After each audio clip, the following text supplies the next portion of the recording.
Most of us, when we come to photograph something specific or a beautiful scene that we saw in front of us and we want to take a picture of it, the picture that we find is 100% satisfactory. We also feel that the scene in reality is more beautiful than the picture. The picture does not show all the details. There is always a barrier between the picture and reality, but I wonder what the problem is. Why does the scene in reality look a little different from the picture? Is the reason for this that the resolution of the eye is greater than the resolution of the cameras we use? And is it even logical to compare the human eye to cameras or not? The human eye is literally a living miracle that exists inside our bodies. Its diameter is about 2.5 centimeters and its weight does not exceed 8 grams, but it is full of things and secrets. The eye receives photons, the light that falls on the objects around it, and from here its journey begins with a path of vision and sight. The front part of the eye contains a hole through which light passes, called the pupil, something like the front part of cameras. This pupil now works with a strange system. In the case of dim light, it begins to expand greatly in order to let in more. How much light and compensate for the state of darkness in the place, and in the case of strong light, it begins to contract to reduce the amount of light entering it so that the light is present in sufficient quantity in the surrounding medium, something like an electronic lighting control system, and after that this amount of rays falls on a place inside the eye similar to the lens in order to be able to adjust distances according to distance or proximity, and this also happens automatically, and then the lens begins to send light to what is called the retina. This retina now has millions of visual cells whose function is to translate the colors and lighting present in every image recorded by the eye.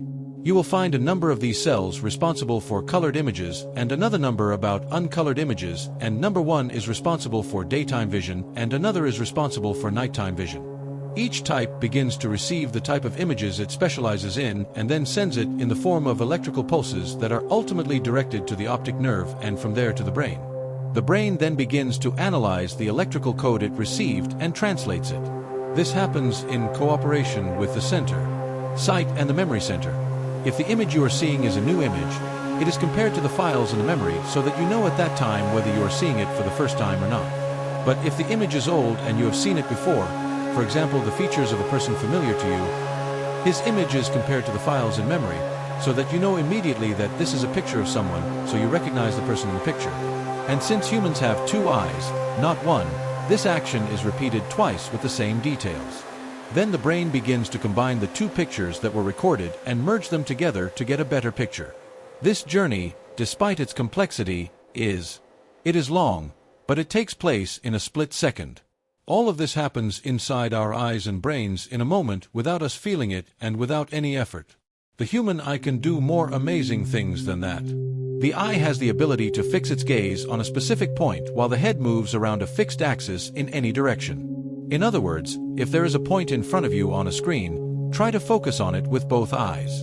At the same time, move your head right, left, up and down, and do whatever you want as long as your eye is focused on the same point. You will find that despite the movement of your head in all directions and the fuss you are making, your eye still has the ability to detect the same point in front of you and focus on it without any problems. The reason for this is that when the brain starts moving, the eye shifts and rotates around itself in a direction opposite to the movement of the brain. Therefore, the result in the end is a state of stability of vision while monitoring any object. In order to understand the subject of pixels in detail and its role in the imaging process, let us symbolize a single pixel as if it were an infinitely small square. Many of us see that videos on YouTube are divided into several qualities: 340, 480, 720, 1080, and so on. The 1080 represents an image whose size is 1920 wide by 1080 long, means that this image contains 1920 pixels next to each other in width, arranged in 1080 rows in length. To simplify, if we hear that there is a camera with a resolution of 12 megapixels, this means that this camera can take a rectangular image with a length of 3000 pixels and a width of 4000 pixels, meaning that the image contains 4000 very small squares next to each other arranged in 3000 rows below each other. And this means that this camera is able to divide the image into 12 million small squares, which is the pixel, and this means that the pixel is ultimately a unit of measurement for the size of the captured images. So now we understand everything. Something special about pixels and camera resolution.